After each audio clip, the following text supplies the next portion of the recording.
Magandang umaga mga bata. Maaari ba kayong tumayo para sa ating panalangin? Kirby, maaari bang pamunuan ang ating panalangin ngayon? Sa ngalan ng Ama, ng Anak, ng Espiritu Santo. Amen. Panginoon, salamat po sa lahat ng biyayang amin natanggap araw-araw. Sana po ay bigyan niyo po kami ng lakas, ng loob, ng gabay at ng talino para sa araw-araw. Sana bigyan niyo po kami ng maraming matutunan ngayong araw. Salamat at Amen. Sa ngalan ng Ama, ng Anak, ng Espiritu Santo. Amen. Kaya ngayon mga bata, kamusta ba kayo? Kayo ba ay mabuti? Magaling, ako ay masaya dahil kayo ay nasa mabuting kalagayan. Kaya bago tayo magsimula, pakipulot muna ng mga basura sa ilalim ng inyong mga upuan at pakilabay sa basurahan. At pakiayos rin ng mabuting inyong mga upuan. At pwede na kayong umupo. Kaya ngayon ay atin munang suriin ang ating mga alituntunin sa silid-aralan. Kaya, kung mga bata, pakibasa. Teka lang.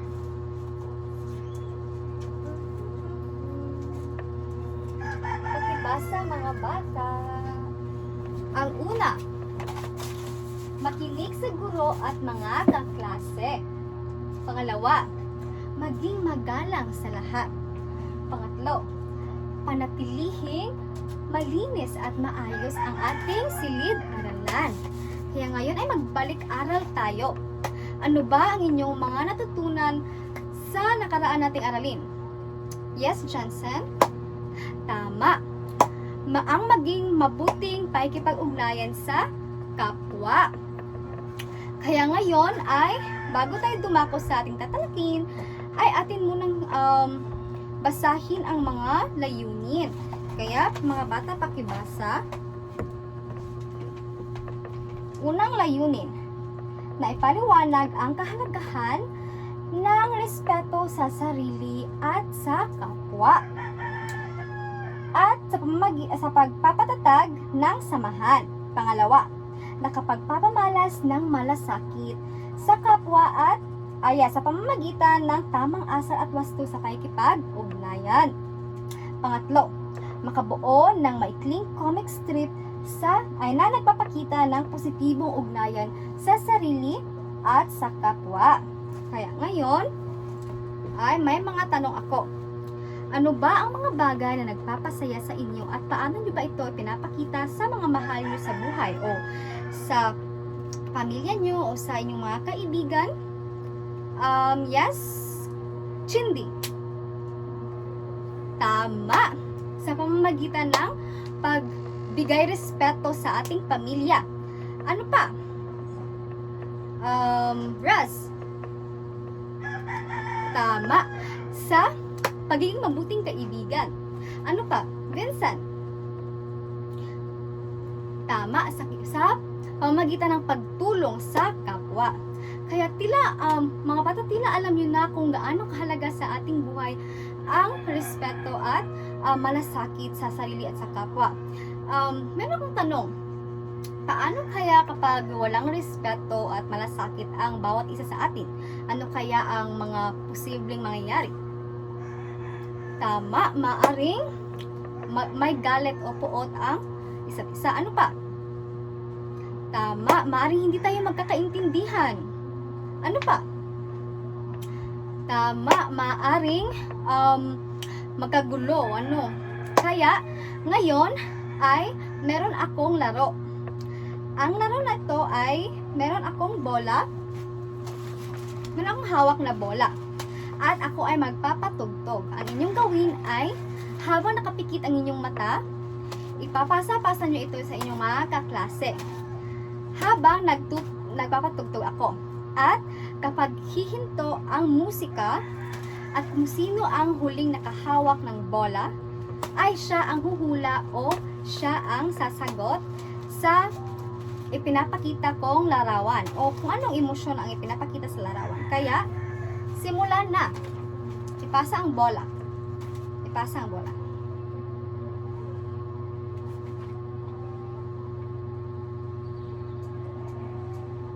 Sabay-sabay tayo.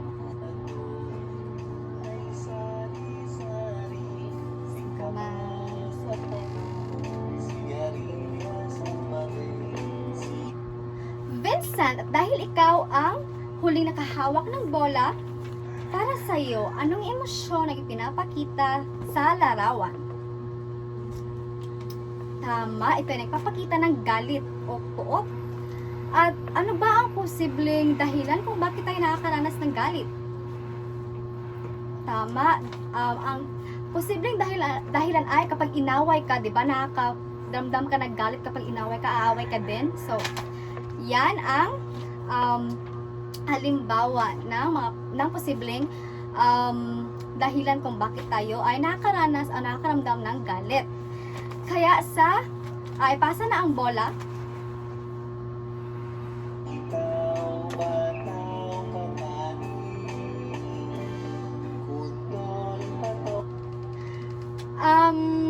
Jane, dahil ikaw ang huli nakahawak ng bola, para sa'yo, ano ang ipinapakita sa larawan? Ito ay nagpapakita ng pagkasuklam. Para siyang nandidiri pagkasuklam or disgust in English. So, ano nga ba ang dahilan kung bakit tayo nakakaramdam nito? Tama, Jane, bigyan natin ng palakpak si Jane. Si Vincent. Ang posibleng dahilan bakit tayo nakakaramdam nito ay kapag nakikita tayo ng madumi, tayo ay nandidiri or nasusuka or nasusuklam.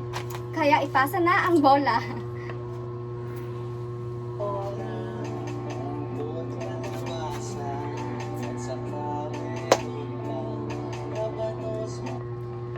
Kirby, at dahil ikaw ang huli nakahawak ng bola, para sa iyo, ano ba ang ipinapakita sa larawan? Sandali muna. Okay. Ano ba ang ipinapakita sa larawang ito?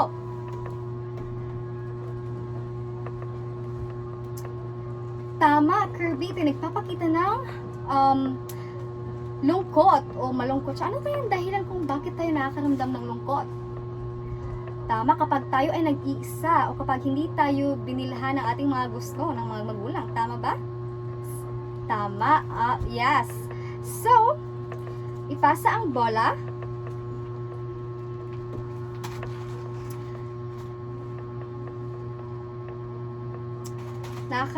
Okay, so, at Kylie, ikaw ang huling nakahawak ng bola. Para sa'yo, ano ba ang ipinapakita sa larawan? Ito ay nagpapakita ng masaya. At bakit ba tayo nakakaramdam ng saya? Ano ba ang mga posibleng dahilan? Kapag tayo ay may maraming kaibigan na tayo ay naglalaro sa labas at binilhan tayo ng regalo ng ating mga magulang, tayo ay naging masaya o nakaramdam ng saya. Tama. Kaya, ipasa ang bola. Okay. Chindi, dahil ikaw ang huling nakahawak ng bola, para sa'yo, ano ba ang ipinapakita sa larawan na ito? Tama, ito ay takot. Ano kaya ang mga dahilan kung bakit tayo nakakaramdam ng takot? Tama, Chindi. Kapag tayo ay nanonood ng mga matatakot na pelikula, tayo ay natatakot. O may mga multo, pag makakita tayo ng multo. Kaya ngayon, ay meron akong ipapakitang larawan sa inyo. Tapos na ang laro, kaya bigyan natin ang ating mga sarili ng 5 palakpak. Tayo ay magpatuloy. So, meron akong ipapakita larawan para sa inyo. Ano ba ang pinapakita sa larawan? Tama! Ito ay nagpapakita na ang bata ay nadapa at tinutulungan siya ng kanyang kaibigan o kanyang kaklase para siya ay patayuin. At ano ba sa tingin nyo ang ipinapakita dito? Ito ba ay mabuti o masamang ugnayan sa kapwa?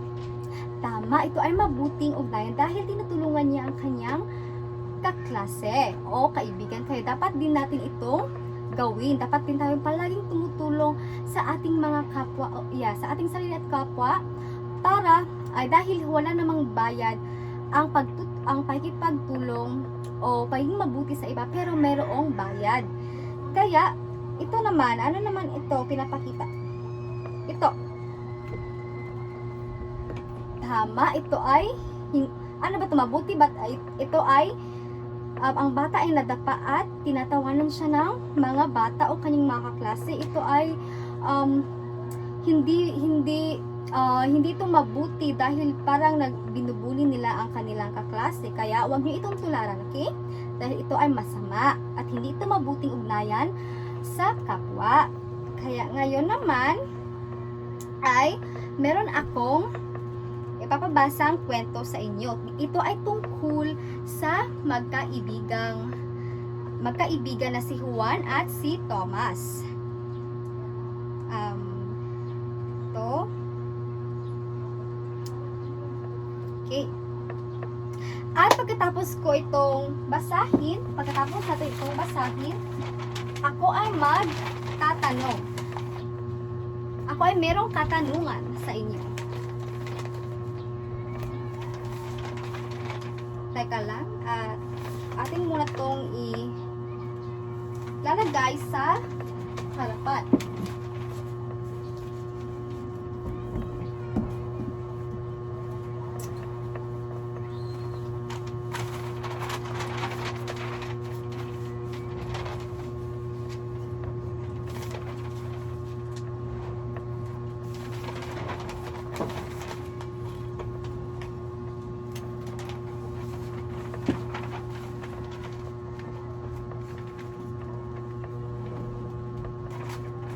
Teka lang, okay? Ako ay naglalagay pa, kaya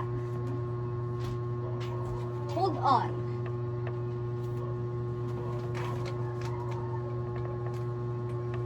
Malapit na.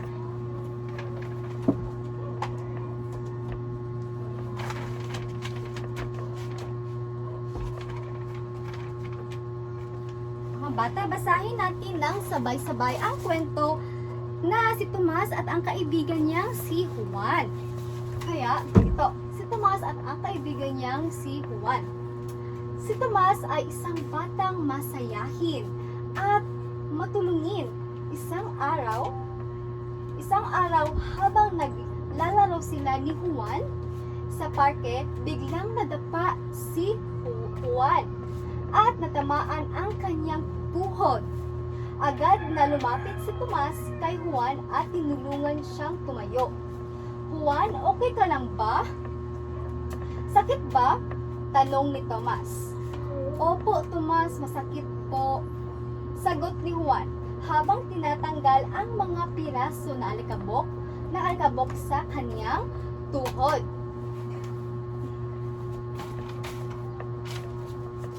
Sandali. Kunin ko lang ang aking panghugas ng sugat, sabi ni Tomas. At mabilis niyang kinuha ang kanyang mga gamit. Pagbalik niya, pinunasan niya ang sugat ni Juan at inalagaan ito. Huwag kang mag-alala, Juan.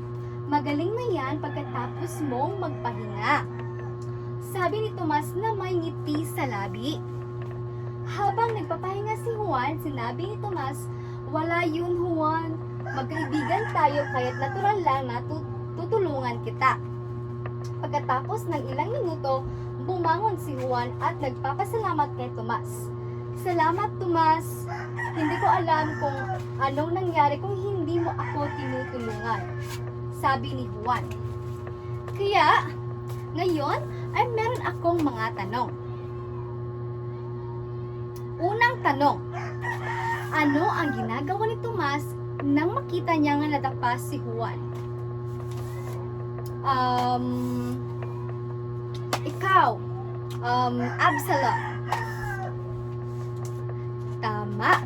Agad siyang lumapit at tinulungan si Juan na tumayo.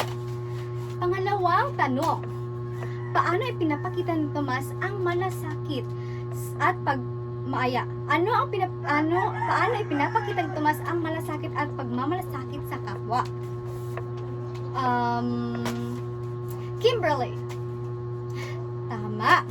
Kinuha niya ang kanyang gamit upang linisin at gamutin ang sugat ni Juan. Napakagaling at napakabuting bata. Pangatlo, anong ugali ni Tomas ang nagpapakita ng magandang ugnayan sa sarili? Nika. Tama. Siya ay masiyahin. Nandito siya, masiyahin, matulungin at may malasakit sa iba. Sinyales ng pagiging may mabuting kalooban at positibong pananaw sa sarili. At pang-apat na katanungan, ano ang sinabi ni Tomas na nagpapakita ng kanyang pagpapahalaga na sa pagkakaibigan? Ikaw, Lori. Tama. Sabi niyang magkaibigan tayo, kaya't natural lang na tutulungan kita. Napakabuti naman. At ang panghuli at ang panglimang tanong, bakit mahalagang tulungan ang kaibigan sa oras ng pangangailangan? Johnson. Tama, dahil ito ay nagpapakita ng malasakit, pagmamahal sa kapwa at pagkakaroon ng magandang ugnayan sa kapwa o sa iba. Kaya ngayon ay meron akong ipapabasa sa inyo. Kukunin muna natin itong mga tuwing sa silaralan kasi wala nang malalagyan ang pangatlong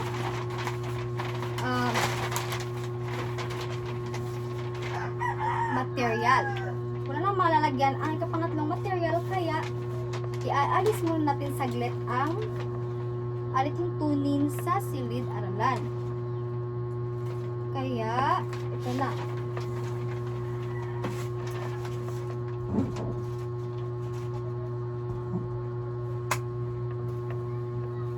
Yan.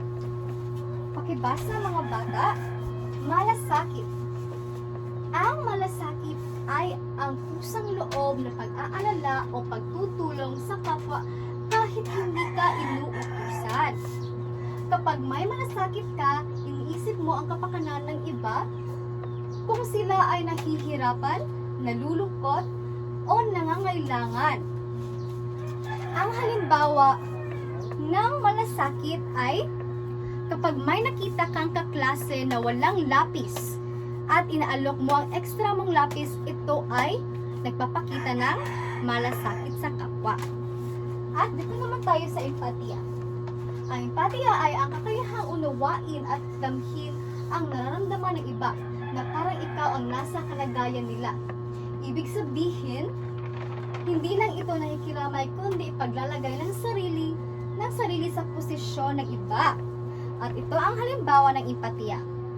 Kapag nakita mong malungkot ang kaklase at nilapitan mo siya para kausapin dahil naisip mong ganoon ka rin kapag ikaw ay malungkot. Iyan ay nagpapakita ng empatiya. Ang pagkakaiba sa madaling salita ay ang malasakit ay tumutulong dahil gusto mong makatulong. Ang empatiya naman ay naunawaan mo ang damdamin ng iba kaya gusto mong tumulong. Kaya yan ang kaibahan ng dalawa. Ngayon naman ay meron tayong pangkatang gawain.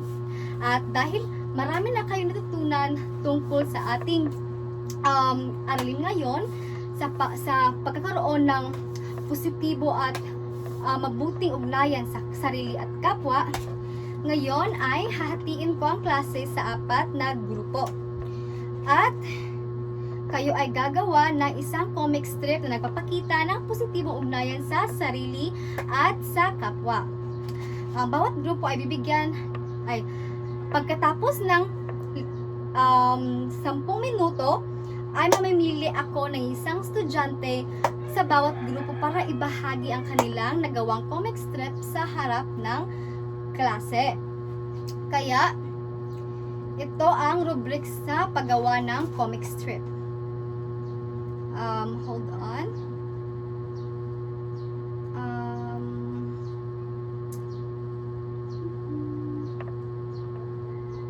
Ito ang rubric.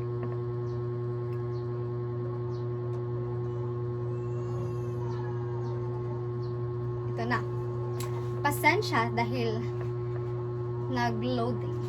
Okay. Okay, so ito na. Ang rubric ng comic rubric ng comic o comic strip criteria. Ang nilalaman ay may 10 puntos. Ito ay nagpapakita ng napakahusay. Ibig sabihin, maliwanag na ipinapakita ng comic strip ang magandang ugali o ugnayan ng kapwa ay nasa sarili at sa kapwa. At ang pagkamalikhain ay mahusay rin. May 10 puntos kapag ang pagkamalikhain nagpapakamalikhain kapag ito ay nagpapakita ng creative o malikhain sa kanilang comic strip o kawili-wili ang mga estratehiya at estilo. Ito ay kapag mabisa at angkop ang paggamit ng mga salita at larawan, may 10 puntos. At ito ay napakahusay. Nandito. At ang kaayusan, may 10 puntos rin kapag napakahusay, kapag napakaayos, nasa tamang ayos ang lahat ng bahagi. Kaya, may kabuuang ang rubric ay may kabuuang 50 puntos. Kaya, simulan na ang paggawa ng comic strip. Ang inyong 10 minuto ay nagsisimula na.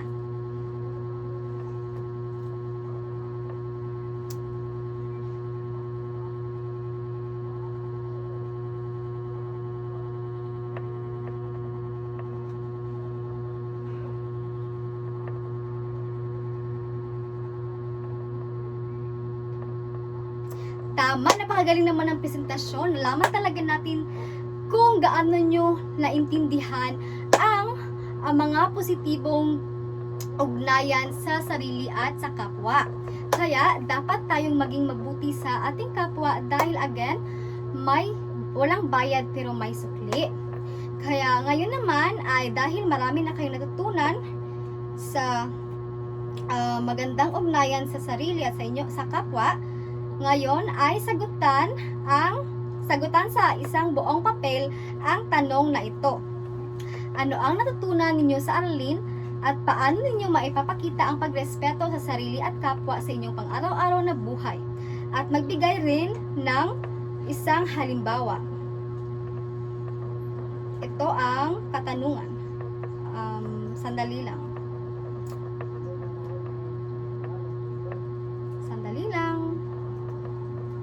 Ito. Again, mga bata, pakibasa para mas lalong niyong maintindihan ang katanungan. Tanong. Una sa panuto muna. Kumuha ng isang buong papel at sagutin ang tanong na ito. Ang tanong, ano ang natutunan ninyo sa aralin at paano ninyo maipapakita ang pagrerespeto sa sarili at kapwa sa inyong pang-araw-araw na buhay? At magbigay ng isang halimbawa. Kaya, meron kayong 5 minuto para sagutin ang tanong na ito. Kaya, ang 5 minuto ay nagsisimula na.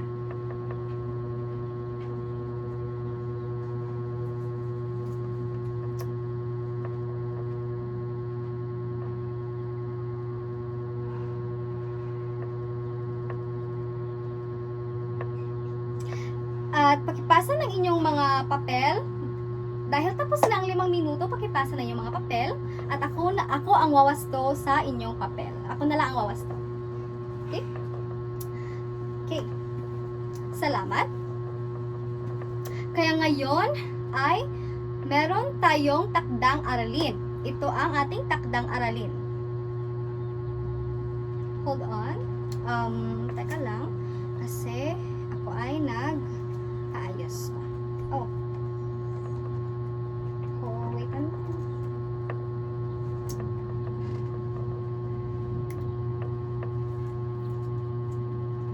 Teka lang muna.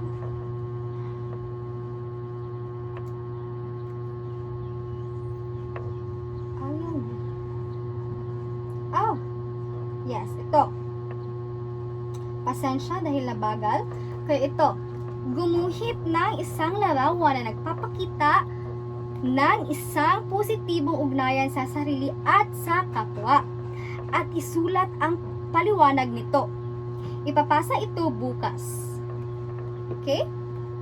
At ito ang rubric sa takdang aralin. Kategorya. May 4 na puntos kapag magandang ugnayan. Ang magandang ugnayan sa sarili ay 4 na puntos. Kapag ang larawan ay malinaw na nagpapakita ng isang positibong ugnayan sa sarili at sa kapwa. At paliwanag, may 4 na puntos. Ang paliwanag ay naaayon sa larawan at lubos na nagpapaliwanag nito. Kaya, yan ang rubric sa inyong takdang aralin.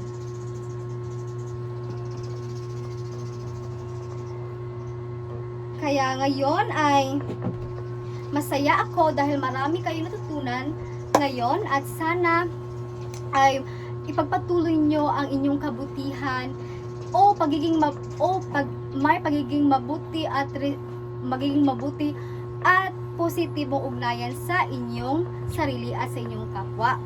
Kaya ngayon ay tapos na ang ating aralin, kaya maaari bang tumayo ang lahat para sa ating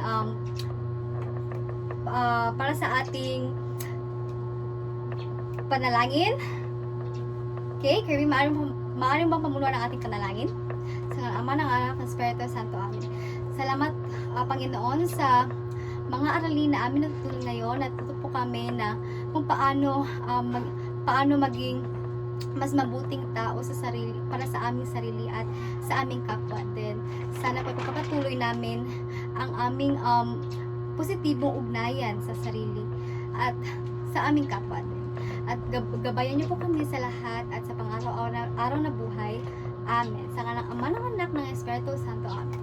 Kaya, salamat mga bata dahil alam ko na mas marami kang natutunan ngayon at ipagpatuloy niyo ang inyong kabutihan. Okay? Salamat at paalam na mga bata.